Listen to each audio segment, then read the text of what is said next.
effectivement, il serait malvenu de vouloir opposer éducation et employabilité, pour utiliser des grands mots, là même où l'ensemble de cette institution cherche à porter précisément le fait de faire se rencontrer, de faire dialoguer l'entreprise et l'environnement éducatif. Mais par-delà cette question, on va dire, d'être conforme aux ambitions et au positionnement de l'Institut de l'entreprise, il me semble que si nous voulons faire œuvre utile aux uns et aux autres, nous avons évidemment intérêt à ne pas opposer employabilité, citoyenneté, j'utilise les grands mots tout de suite et je les déclinerai ensuite, employabilité, citoyenneté et éducabilité. Et d'ailleurs, si j'écoute simplement la conclusion de la table ronde précédente, lorsqu'il était appelé à, on va dire, investir l'esprit critique, à développer la curiosité, il me semble que, eh bien, on cherchait à démontrer que la simple logique adéquationniste ne serait pas la bonne réponse à la problématique d'emploi. Or, cette logique est souvent mise en exergue et je pense souvent, en fait, nous oriente ou nous désoriente plutôt quant à la question de l'orientation et à la question du devenir des jeunes. Alors, je reprends peut-être le propos, simplement évoquer le fait que, bien évidemment, la problématique de l'employabilité est une problématique essentielle et que les différentes mesures législatives, les différentes mesures en faveur du développement, par exemple, de l'apprentissage, ou comme on vient de l'évoquer à l'instant, du développement du lycée professionnel, sont une façon de répondre à la problématique de comment pourvoir en emploi ou pourvoir en ressources les différents pans de l'économie. Je crois que là aussi, il nous faut avoir une vision assez optimiste de ce sujet. Premièrement, tous les emplois ne disparaissent pas. Il y a des emplois à pourvoir. Nous avons toujours des ouvriers, nous avons toujours des employés, nous avons des professions libérales, nous avons des cadres. Bref, des CSP qui se répartissent sur une différente échelle de valeur qui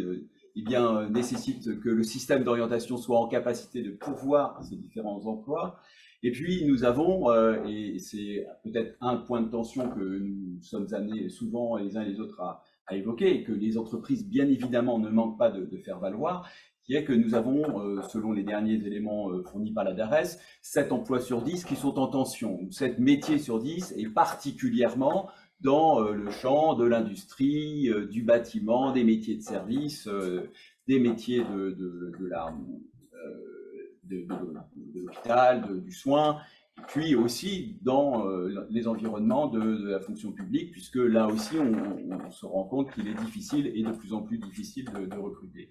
Donc il serait illusoire de ne pas se poser la question de la façon dont on pourrait rapprocher évidemment à la fois cette demande et les parcours d'orientation. J'y reviendrai pour le comment, mais dans un premier temps, on va dire, je veux évidemment se dire que oui, poursuivre cet objectif-là est un objectif légitime. Deuxième point, la citoyenneté. Alors on oppose souvent le fait de transmettre des connaissances qui ont pour vocation de créer le futur citoyen, le citoyen qui doit voter, le citoyen qui doit critiquer, le citoyen qui doit prendre de la hauteur, et celui qui pourrait devenir le salarié futur d'une organisation. Mais pour quelle raison faudrait-il opposer ces deux points? Mais pour quelle raison? Et pourquoi, alors même que chaque jour nous nous plaignons ou nous laissons entendre que, eh bien, nous ne rencontrons pas peut-être le civisme auquel nous aspirons, que parfois quelques, y compris comportements internes aux entreprises, on parle des incivilités, on travaille beaucoup sur les sujets d'incivilité aujourd'hui, pourrait, on va dire, particulièrement grever, y compris le développement finalement de la bonne conduite de l'entreprise. Pourquoi faudrait-il, dans ce cas, ne pas transmettre, chercher à donner les éléments de culture, de connaissances qui permet à n'importe quel petit Français, à n'importe quel citoyen de pouvoir effectivement disposer des moyens qui lui permettent de vivre dans sa communauté. Donc, citoyenneté, je crois que le sujet est important et que l'école, en l'occurrence, puisqu'on y revient, ne doit pas lâcher sur ce sujet. Puis troisième point, je le dois d'ailleurs à Frédéric, en ayant parcouru son ouvrage, éducabilité. Éducabilité, pour moi, c'est une façon d'exprimer le fait qu'aujourd'hui, on attend de plus en plus des salariés dans les entreprises d'être capable de prendre de la hauteur, d'être capable de prendre de la distance, bref, d'avoir une analyse qui soit une analyse non pas simplement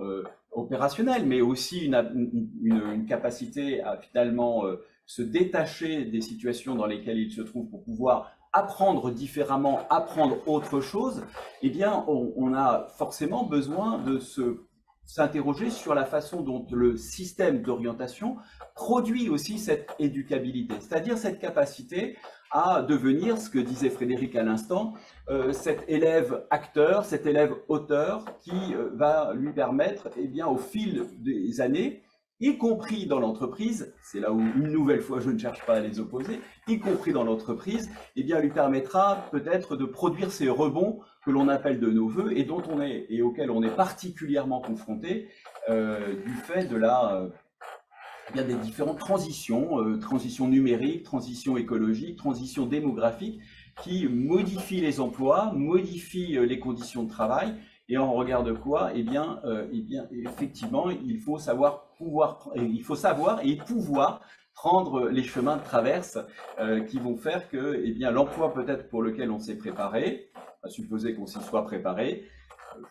j'ai gardé en tête que 40%, on va dire, des emplois sont occupés par des personnes qui n'ont pas de rapport avec la qualification initialement acquise, donc ce qui signifie quand même que le système éducatif produit des capacités qui ne sont pas forcément directement opérationnelles, mais qui permettent de travailler et d'exercer une profession. Bref, je tiens à signaler que par ces trois enjeux, nous avons le devoir de faire travailler ensemble le système éducatif et le système économique.